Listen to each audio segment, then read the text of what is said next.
and it just came out last week, but it's already some of the videos, copies of it. One of them here has 293,222 views, in a week. That's pretty good. So here's Ron Paul rumors verified. The YouTube reptilian becomes a Ron Paul supporter.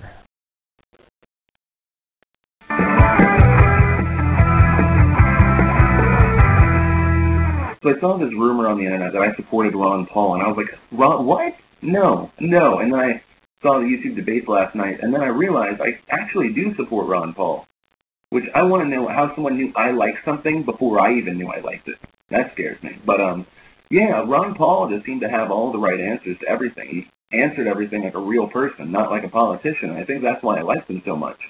And so I'm thinking I'm going to look more into it and possibly vote for Ron Paul if he becomes the main candidate. The only person that came in a close second was John McCain, which I don't like John McCain at all because he's a huge warmonger, war hero. And, I mean, in all honesty, John McCain's a good guy. Anyone that's put their life on the line to defend this country, amazing. That's ballsier than anything I could personally do. But come on, it's ridiculous. The only thing I got to say about John McCain is he was awesome when he bitch-smacked Romney down, when Romney was like, well, I'm not for torture, but I'm not going to say what torture is. And then McCain's like, well, waterboarding is torture. And he's like, well, I don't talk about what torture is.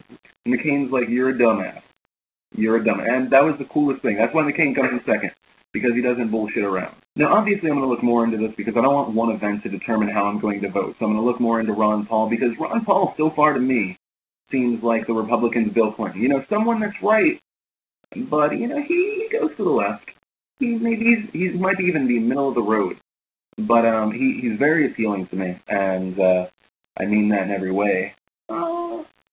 But he's very appealing to me, and definitely I'd like to know what you guys think, because I'd like to know more information, maybe throw in some websites. I can't pronounce words all of a sudden. You know what, even better idea? In the comments down below or in a video response, talk about who you support, who you would vote for if they're available. Anyone right now. Republican, Democrat, Independent, fictional, it doesn't matter. Anyone that you want to vote for. But in your responses, talk about why you support this person. Maybe put some facts, some links so I can look into it more. I think we could have a really good discussion. The key is to have an open mind, because most people that label themselves as Democrats or Republicans usually turn a blind eye to when their party does something bad. Because if you mention to a Republican all the bad things Bush did, whether you talk about the way he handled Katrina, stuff like that, they go blah, blah, blah, excuses.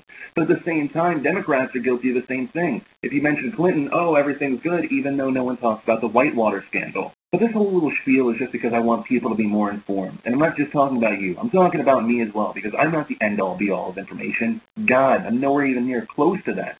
But I mean, we need to all become more informed, because we have to start this discussion, and that's how things change. Also, in the sidebar over here, I'm going to include a link so you can register to vote, so you can stop being a waste of space. Yay! But that's all that really mattered to me this Thursday, November 29th, 2007. My name is Philip DeFranco, and you've just been filled in.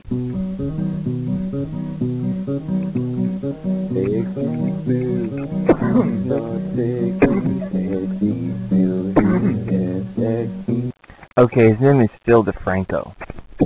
Excuse me. Okay, his name is Phil DeFranco, and he's a YouTube celebrity of some sort, a blogger or a video blogger. I call them V-Nicks. They're kind of like Beatniks, but they're V-Nicks. Anyways, obviously Phil needs to be filled in. So, let's see here. I don't know which one is his original one, but he's got phillyd.tv. So you can go to phillyd.tv. And let's start informing him, because not only does he need to look into Ron Paul some more, he needs to look into McCain some more. Because he seems to think McCain is a straight shooter. And he brought up another interesting point, was that McCain did come out very strongly against water torture, and he did make it clear to Romney that waterboarding is water torture. It should be termed water torture and not waterboarding. And for him not to know that it's torture says a lot. So it'll be interesting to see how John McCain pulls out that 180 on that one when he starts,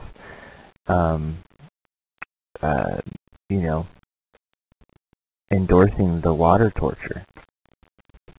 Now that he's the nominee, and isn't that what the GOP platform has become?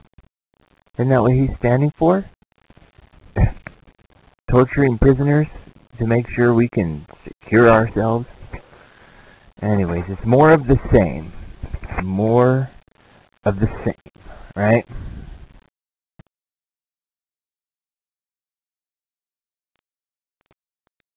Yeah, he says McCain comes in second. I know, he needs to be informed. So look up this guy, if you will, in the chat room, and then post a link for me. His name is PhillyD.TV. Check it out, PhillyD.TV. He needs to learn more. He thinks promoting people to vote is important. Well, it is important to vote, but there's more important things. Anyways, Ron Paul has his new book out, and I just got it, The Revolution, a Manifesto. And the preface speaks to us. So once again, I'll begin reading the preface of The Revolution, a Manifesto. And if you don't have the book yet, go out and get it. I would like to give a shout out to I Dare You to Think, because he gave me my very own first copy of The Revolution, a Manifesto. And I started reading it, and it is awesome. It speaks to us directly. And I'll try not to cry while I'm reading it, because it's pretty awesome. Anyways, the preface. Every election cycle we are treated to candidates who promise us change, and 2008 has been no different. But in American political lexicon, change always means more of the same. More government, more looting of Americans, more inflation, more police state measures, more unnecessary war, and more centralization of power. Real change would mean something like the opposite of those things. It might even involve following our Constitution. And that's the one option Americans are never permitted to hear.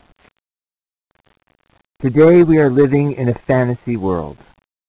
Our enlightenment programs, let me get his words right. Our entitlement programs, that was a Freudian slip, by the way, because we're becoming enlightened.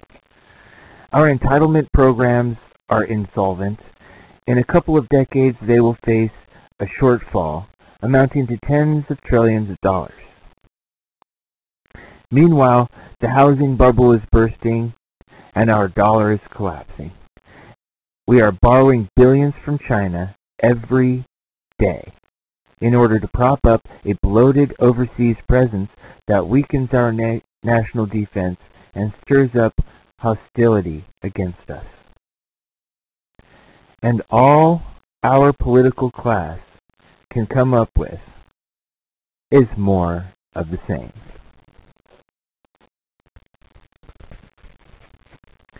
One columnist put it like this: we are borrowing from Europe in order to defend Europe.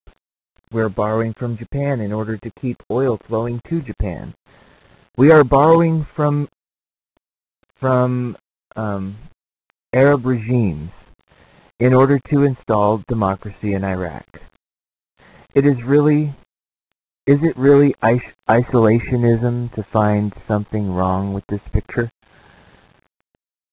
With national bankruptcy looming, politicians from both parties continue to make multi-trillion-dollar promises of free goods from the government, and hardly a soul wonders if we can still afford to have troops in, this is not a misprint, 130 countries around the world.